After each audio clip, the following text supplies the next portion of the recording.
Alright guys, so the very first thing that we're going to talk about is how to do tasks using Hugging Face. The Hugging Face Transformers library provides a high-level API called pipelines, which is a way that you can use pre-trained models to do tasks very easily. In a moment, I'll show you all the different tasks that you can do with these pipelines, but just to get started, we can start by doing from transformers import pipeline. Now we're going to create a new pipeline, specifically a text classification pipeline. So we're going to do classifiers equal to pipeline text classification. So every single pipeline that you create needs a specific task or pipeline type. So ours is going to be text classification. So now whenever you invoke this pipeline using classifier, you can pass in a piece of text like, let's just say, I love potatoes. Let's see what the output of that is. So it's going to take a while for your very first time. What it's doing is downloading a model behind the scenes. Even though we didn't specify it for it to use a model, behind the scenes is using this model here, Distilbert base uncased fine-tuned SST to English. So this is just a model that's fine-tuned or trained basically to do sentiment analysis. So it's downloading the model, downloading the tokenizer along with that model so that when we provide our input here, it's going to automatically process it, tokenize it, provide it to the model, and give us an output in a nice format so that we can easily use it. So since we've never used this specific pipeline before and downloaded this model, it has to download it for the first time and it takes a second. But then in the future, when you use it again, it should already be cached onto your system, so it's just going to reuse it. Here we go, we finally got some output. So it says label is positive, and it gave a confidence score of almost 100%. So what it's done here is it took this text, fed it into the model, and the model determined that it has the label of positive, meaning it's positive sentiment. So even though the code was very simple, we're just invoking this text classification pipeline, passing in some text, and we got a response with a label and a score. Behind the scenes, what it's doing is very complicated that we'll be diving into, which is taking this piece of text, tokenizing it, feeding it to the model, interpreting the results, and then giving it back to us like this. So it hides all of that complexity for us and makes it very, very easy to get started and just immediately work with these text classification models in whatever project we want to use it for. In this particular case, the default model, as I showed you before, is a sentiment analysis model, meaning that it's measuring the sentiment of whatever text that you pass into it. So it, in this case, interpreted "I love potatoes" as positive sentiment, which makes sense. It's a positive sort of feeling. If we said "I hate potatoes" and we rerun this, it's going to use that model again. It was much faster this time because, like I said, it already downloaded that model, but now it says negative because it's a negative sentiment and it's very confident about its answer. So that's pretty awesome, right? We only had to do 2 lines of code pretty much to use a Transformers language model to get a sentiment of a piece of text. So now if we go to Hugging Face, we have this tasks page here. This is basically all of the tasks that Hugging Face immediately recognizes as things that they can support. And this means that they're also all supported by the pipelines as well. So that's why this page is very important. So for example, the one that we just did just now is going to be the, where is it, text classification, because we're taking a piece of text and classifying it as either positive or negative sentiment for that particular model at least. You can see that this is probably the most popular type of task that you can do using transform models because it has 92,000 models versus all the other ones. Oh, text generation is also very popular. I didn't even notice that. That makes sense. So anyways, you can just go through here. You have all kinds of different tasks like summarization. So you could take a piece of text and summarize it while keeping the main points. You can translate. There's translation models, token classification, which is a little similar to text classification, but basically this one allows you to specifically classify parts of the text rather than the entire sequence or text itself. A zero-shot classification, that's basically where you feed in a piece of text and then it gives you different categories without you having to fine-tune it. You have question answering models, which is really cool. So given a question, is the answer available in a piece of text? And then of course you have text generation. So these are the type of models behind like, ChatGPT and such. These are generation models. And those are all just some of the popular natural language processing transformer models that you can work with. But there's other types of tasks that Hugging Face supports, like multimodal models, computer vision models, so image classification, image to image conversion, image to text, key point detection, text to video, text to image, all kinds of really cool stuff. And then, of course, audio as well. So a big audio one is going to be text to speech. So taking a piece of text and making audio out of it, or the other way around, which is speech to text. So now that we have an understanding of the different things that Hugging Face allows you to do, whenever you're working on a project, now you can just come here and just choose whatever task that you are trying to do. So for example, text classification. So I really like this page. It breaks down what the task actually is about. It gives an example of, taking in a piece of text and then giving you an output of the different labels and their probabilities. If we scroll down a little bit, it actually gives you use cases and different task variants of this specific type of task of text classification. So, for example, natural language inference, NLI, question natural language inference, sentiment analysis, which we just did. There's actually a specific pipeline for that, which is cool. Grammatical correctness. And so it has a bunch of examples of how to use the text classification task pipeline as well to do all these different things. So anytime you're trying to do a task, go find the task on Hugging Face, click it, and you'll immediately see some examples of how to do it. On the right here, you can also see some models specifically for text classification. Here we can see the top one is the one that we're actually using by default, and we use the pipeline. So that's pretty cool. You can use these other ones as well. There's also some data sets for text classification. So whenever you train your own text classification model, you can use these data sets if you want to.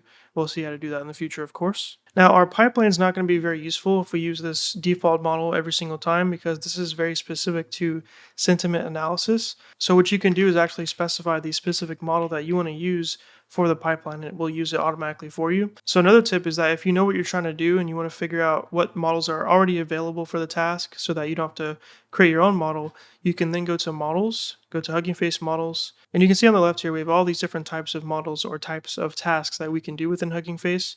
So all we got to do is click one to filter by those specific types of models. So for example, so again we can do text classification, and now it's just going to filter by all the different text classification models, and now you can click into any of these, like for example this one here, the BERT spam classification model, and it has this model card which gives you all the full details of the model by the person who created the model.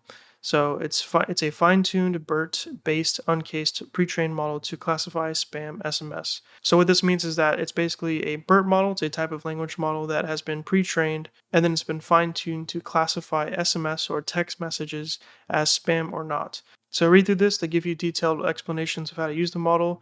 But we can actually use it within a pipeline, right? So since we know it's a text classification model, it should be able to just plug right in. So what you want to do is copy the model ID. Just click the copy button here, go back to your code, and then paste it like that. So now if we run this again, what it's going to do is download that model along with the other stuff like its tokenizer.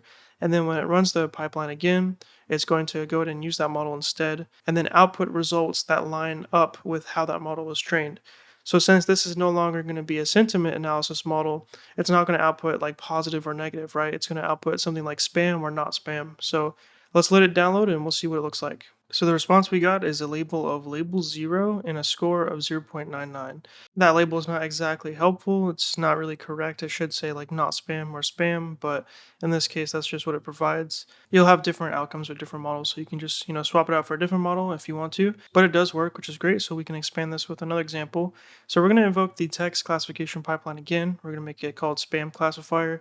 We're going to specify the same exact model, except that this time we can actually pass in a list of messages all at once instead of one at a time. So we can do these different messages here. So this one's obviously going to be spam. This one's not a spam message. This one's definitely spam, and you get the point. So we're going to run all these through the model at the same time and get the results from the pipeline. Let's try it out. Here we go. So we see label 1 on the first example here. So that's definitely spam. It's very confident about that. Label 0 for the second one. Label 1, so spam for the third one here. Label 0, label 0. So it actually works perfectly. And then we can go ahead and print out the results nicely with a little for loop here. So we can see spam detected. You won a $1,000 cash prize. Click here to claim it. Limited time offer, get your free trial now. So this example here illustrates that one, you can use a custom model. You don't have to rely on the default sentiment analysis model, and the pipeline will automatically give you the results that you should need, which is the label and the score. And number two, you can provide your inputs in batch, so multiple at once, and then get your results all at once as well. So here's another example of a pipeline that we can use, the summarization pipeline. This one's very simple. So you specify the name of the task for the pipeline, and then you pass in a piece of text as the input. So the whole point of this is to summarize. So we're going to pass in a big piece of text, and then what it should do is summarize the text while keeping the main points in the output. So we're just going to invoke it and then directly print out the response. So it's saying no model was supplied, defaulting to Schleifer Distilbart CNN 12.6. So basically this is just using another default model because we have not manually specified a specific summarization model. So let it download that, and then we'll see if it works. The number of engineering graduates in the United States has declined in recent years. China and India graduate 6 and 8 times as many traditional engineers, blah, blah, blah. So you can see that It summarized the piece of text in a much smaller amount of text, so we can pretty much assume that it's working. Here's another example. This is going to be a translation pipeline that translates English to French. As you can see here in the task name, we specify the source language and then the target language. This is something that you'll figure out just by going to the task on Hugging Face and then just reading the documentation and examples. It explains to you that you need to do it like this, or if you don't, if you can do it like this, and then you can specify a specific model. So it really depends. So just read the documentation. But yeah, we're going to provide a bunch of messages in English, and then we're going to run it through the pipeline, get the responses, and then print them out. So very simple. Let's do it. So we can see by default, it's going to use the Google T5 base translation model. So this is the translation transformers model by Google. We're going to download that and use it. So, hello, how are you? Bonjour, comment, it says vous. Oh, this is a test message. Hello, programming. J'aime la programmation. Nice. I do. All right, so that's working great. That's a translation pipeline. I'm just going to give you guys a few more examples here because I want to just show you all the different things that you can do. So here's a token classification pipeline. We're specifying this specific model here. It's a medical NER model. So NER stands for Named Entity Recognition. Basically, the way that this works is we pass in a piece of text, and this model is going to recognize different tokens in the text or parts of the text as different types of entities. So I think it'll make more sense if I just show you. Let's run it. And of course, if you're more curious on what's actually happening here, you can view the task on Hugging Face for NRE or token classification. We can also just go directly to the model page and check out the model itself just by searching it. So here's the output. We pass in a piece of text, 45-year-old woman diagnosed with CAD. So first it recognized the age as part of this. So it recognized 45-year-old, so that's the word it recognized, where it started and ended, and then the entity group, so it's in the age category with a confidence of 54%. We also have sex, so this is the word woman.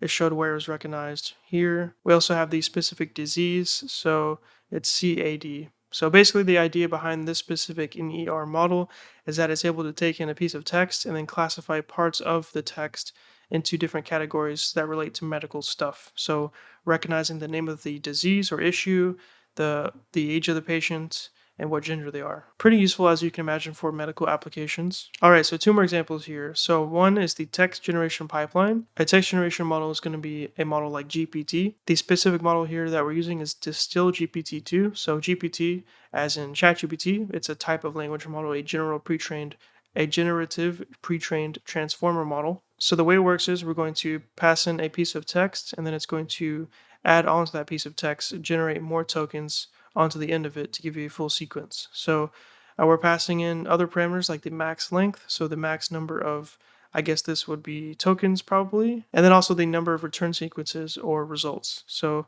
let's run this and see what we get. Here we go. So we got two results, the number of sequences. So first one is, once upon a time there was a little peanut, but I couldn't figure out how to eat it. That is the reason I thought my skin needed. So that's a little creepy at the end. Don't know what that means. And then we have, once upon a time there was a little peanut, a peanut and peanut butter or some sort of chocolate, as mentioned before, on top of them, you. So basically this text generation pipeline is using a GPT, a generative pre-trained model, to generate onto the end of the sequence to give you more text based on an initial sequence. So this is a very small model compared to the models that you're probably used to using, like GPT-4o, the very popular language models that we're all used to using. This is very small, so it's not very smart. So that's why some of the ends of this doesn't really make a lot of sense. It's just trying to do its best to predict the next token in the sequence. So anyways, that's the text generation pipeline. If you ever want to do any text generation, you could swap this out with a more powerful model if you can support that. And finally, the last model I want to show you is an example of a non-language model. This is an image model. So Hugging Face, of course, supports, like I showed you, other different things besides natural language processing, like image processing. So this is a pipeline for image classification.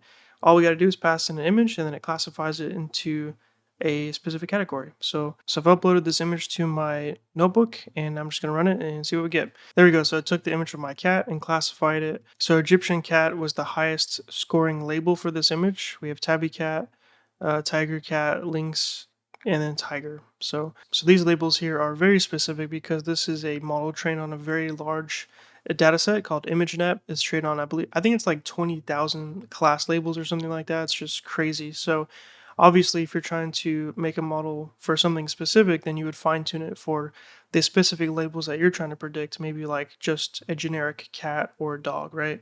Instead of all these different species of different types of cats, right? So yeah, that's just an example of how you can use the image classification pipeline. So that's it though. I just want to show you guys how to use pipelines within Hugging Face. It's pretty much the first thing that you can do for when you're trying to tackle a task. You can just bust out the pipeline, put in the task name, and then if you want to, you could switch it for a specific model that you want to do it with, right? So like this one for spam classification, for example. So if someone has already created a fine-tuned model for the task that you're trying to do, you can use that one and then you don't have to train your own model, which is very useful. So, using a pipeline when possible is very advantageous because it hides a lot of the complexity that you would normally have to do, such as loading a model and its tokenizer, pre-processing text, model inference, post-processing, and then formatting the results into this format here, for example. So it just makes your job a whole lot easier using these pipelines here. In the next parts, we're going to dive deeper into behind what's actually happening behind the scenes with the pipelines, which is actually bringing in these models and invoking them manually rather than relying on a pipeline to do all the work. So stay tuned for that.